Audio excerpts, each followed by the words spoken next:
Bonjour et bienvenue sur notre chaîne intitulée Un jour, un verset, un message. Vous aimez la parole de Dieu, vous appréciez notre travail. Merci de vous abonner afin de soutenir notre page. Merci de liker et partager afin que la parole de Dieu se répande partout dans le monde. Que Dieu vous bénisse. Notre passage de ce jour est tiré du livre de Proverbes chapitre 3, le verset 9. Et notre thème est donc l'amour de l'argent. La Bible nous dit « Honore l'Éternel avec tes biens et avec les premiers de tous tes produits ». Dans notre passage d'aujourd'hui, le roi Salomon nous rappelle que nous devons apporter à Dieu une partie de ce qu'il nous donne afin de l'honorer. Il nous dit que nous devons réserver à Dieu la première part dans tout ce que Dieu nous donne afin de l'honorer, car la première place revient toujours à Dieu. Nous verrons donc à travers ce passage pourquoi nous devons donner une partie de nos possessions à Dieu. Nous verrons pourquoi les prémices reviennent à Dieu et pourquoi nous l'honorons en respectant ses principes bibliques. Notre passage précédent était tiré du livre d'Ecclésiaste chapitre 5, le verset 9. Et nous avons dit que nous verrons à travers ce passage pourquoi est-ce que Dieu nous dit que l'amour de l'argent et de la richesse nous empêche d'en jouir. Nous avons dit donc à travers notre passage d'Ecclésiaste chapitre 5, verset 9, que Dieu veut que nous soyons riches et que nous soyons dans l'abondance. Et nous avons dit que notre Dieu veut que nous puissions acquérir cette richesse en respectant ses principes après que Dieu nous ait préparés, transformés, métamorphosés par sa parole. Cependant, nous avons dit que rien ni personne ne doit prendre la place de Dieu dans notre cœur. En effet, notre Dieu nous dit que nous devons l'aimer de tout notre cœur, de toute notre âme, de toute notre force et de toute notre pensée. Ce qui veut dire que notre cœur tout entier, nos pensées, doivent être remplies de la personne de Dieu. Dieu doit être celui qui occupe toutes nos pensées, bien plus encore que notre mari ou même que nos enfants. Nous devons penser à Dieu et à lui plaire. Et penser à lui plaire à chaque instant, à chaque moment, tous les jours de notre vie.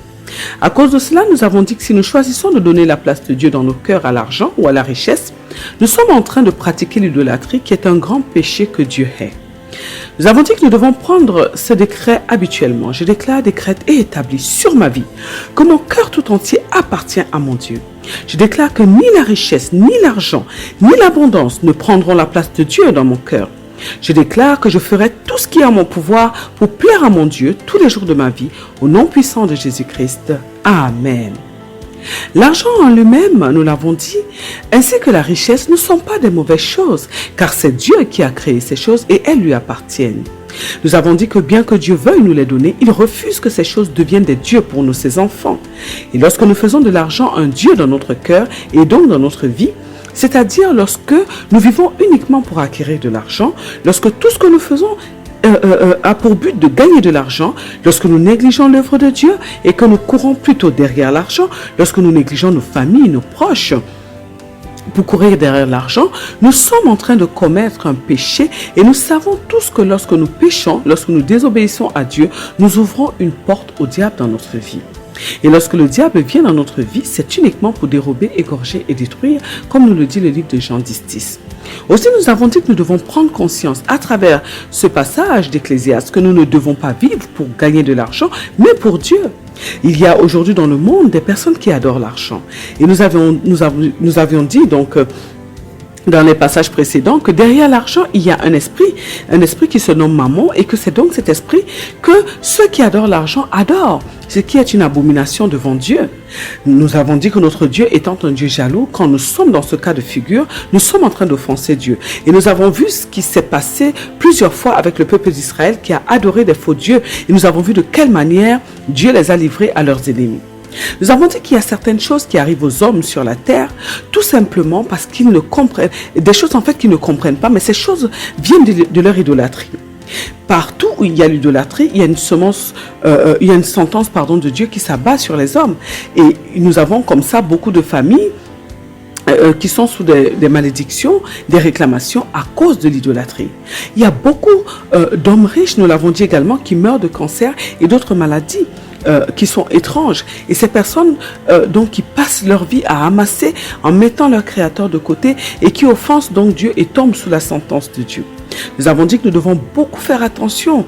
Nous l'avons dit, Dieu veut nous donner la richesse, l'abondance, l'argent, mais il veut que cela se passe selon ses principes, selon ses désirs, car nous appartenons à Dieu. Nous avons dit que nous devons régulièrement prendre ce décret. Je déclare décret et établi sur ma vie, que je vis désormais pour mon Dieu. C'est pourquoi je n'adorerai jamais l'argent ni maman. Je déclare que je prends soin de ma famille, de mes proches comme Dieu me le demande. Je déclare que je ne cours pas derrière l'argent, mais que l'argent court derrière moi parce que je suis de Dieu. Je déclare que l'idolâtrie est bannie de mon cœur et de ma vie au nom puissant de Jésus-Christ. Amen. Nous avons dit que toute personne qui n'est pas sous la protection de Dieu et qui n'a donc pas encore accepté Jésus-Christ comme son Seigneur et Sauveur est une personne qui est livrée à Satan, et cette personne va subir la colère de Satan qui va s'attaquer à tout ce qu'elle possède. Pour les personnes qui choisissent de signer une alliance avec le diable, nous avons dit qui choisissent de le faire par amour de l'argent, nous avons dit que ceux-là que le diable leur donne cette richesse, mais qu'en échange, il leur réclame soit leur vie, soit la vie d'un proche, et qu'elles doivent être conscientes qu'il y a toujours un prix à payer, et c'est un grand prix qu'elles vont payer. Nous avons dit que quand nous aimons l'argent plus que Dieu, et que nous passons notre temps à le chercher, à courir après lui, nous nous égarons, car notre esprit est endormi par l'ennemi qui nous pousse et nous pousse encore jusqu'à ce que nous puissions nous perdre définitivement et même jusqu'à ce que nous puissions perdre notre vie. Ce qui fait que nous amassons de l'argent, des richesses, mais nous n'en profitons pas, nous n'en jouissons pas. Et c'est une vie qui est gâchée, qui est perdue en vain.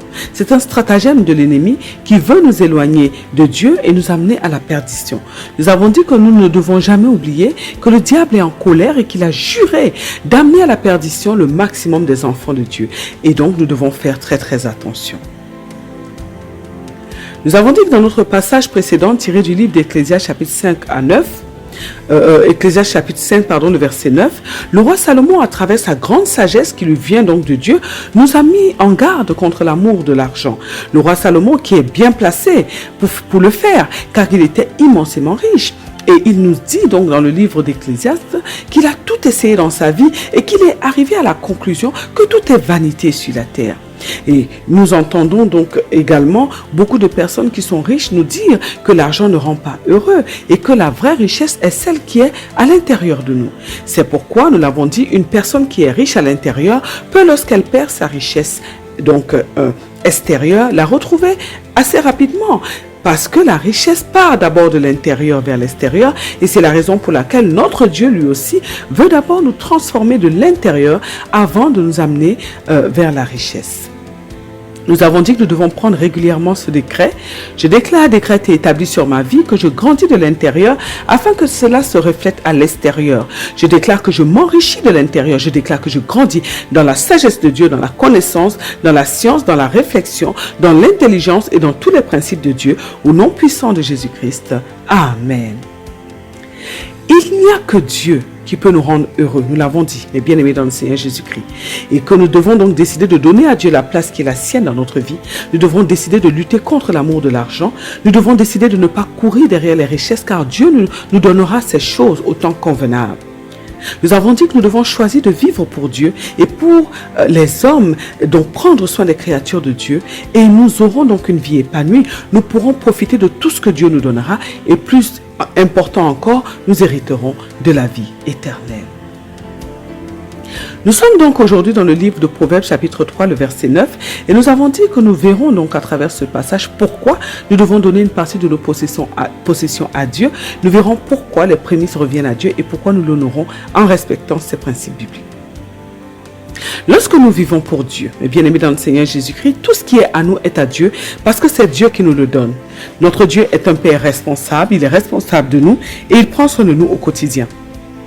Il nous donne l'intelligence et la sagesse pour acquérir nos possessions.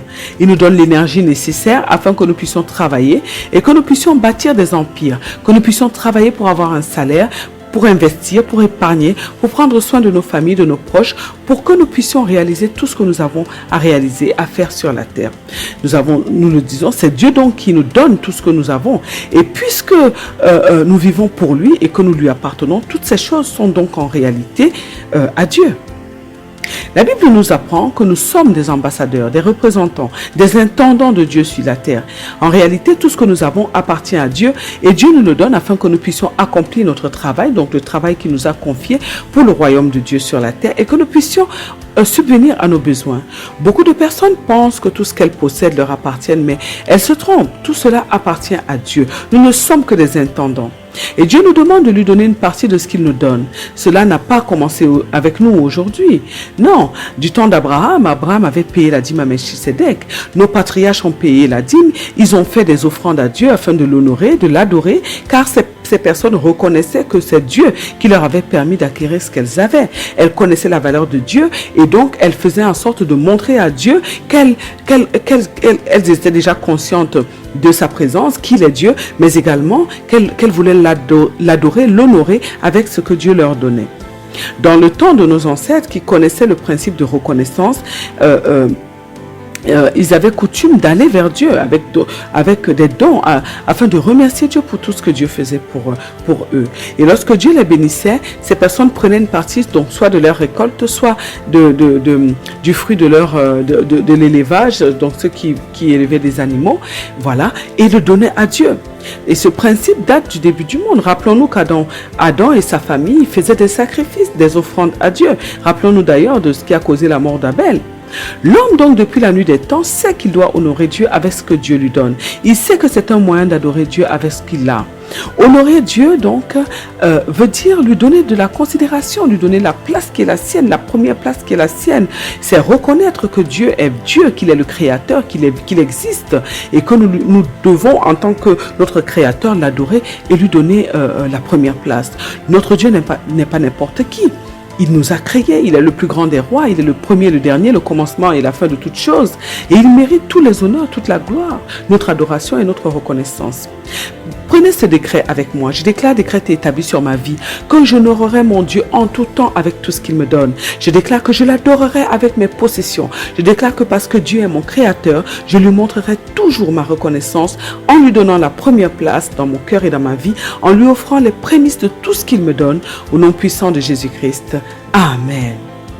Dieu dans sa parole nous demande de lui verser la dîme dans le livre de Malachie chapitre 3 et il nous dit que si nous respectons ce principe, nos possessions seront protégées car nous avons un ennemi, ne l'oublions pas, le dévoreur, le voleur qui vient pour nous voler ce que Dieu nous donne. Alors, nous comprenons, mes bien-aimés dans le Seigneur Jésus-Christ, que c'est Dieu lui-même qui nous demande de lui verser une partie de ce qu'il nous donne. En réalité, Dieu n'a pas besoin de ces choses. S'il le demande, c'est pour nous. Mais en obéissant à Dieu, nous l'honorons, nous lui prouvons que nous le considérons. Alors, nous devons faire ce que notre Dieu nous demande et nous verrons qu'il nous permettra de profiter de ce qu'il nous donne. Dans l'ancien temps, on parlait de plusieurs types d'offrandes qui étaient adressées à Dieu. Le Seigneur avait demandé aux enfants d'Israël de lui offrir les prémices de leur possession, c'est-à-dire qu'ils devaient lui offrir les premiers-nés, les premiers-nés donc au sein des familles, mais également les premiers-nés de leurs troupeaux, les premiers fruits de leur récolte, les prémices de tout ce qu'ils avaient, les premiers enfants étaient consacrés à Dieu. Et les hommes obéissaient à ces recommandations, ce qui apportait la bénédiction dans leur vie. Nous devons donc honorer Dieu en respectant sa parole et en donnant pour son œuvre comme il nous le demande. Plusieurs personnes n'arrivent pas à tenir les deux bouts dans le mois parce qu'elles ne respectent pas ces principes de Dieu. En effet, lorsque nous n'obéissons pas donc à ces principes, nous fermons la porte de la bénédiction dans notre vie. Nous refusons de participer à l'avancement du royaume de Dieu sur la terre et nous refusons d'honorer notre Dieu. Notre Dieu est tellement généreux, mes bien-aimés, qu'il nous donne au-delà de ce que nous espérons.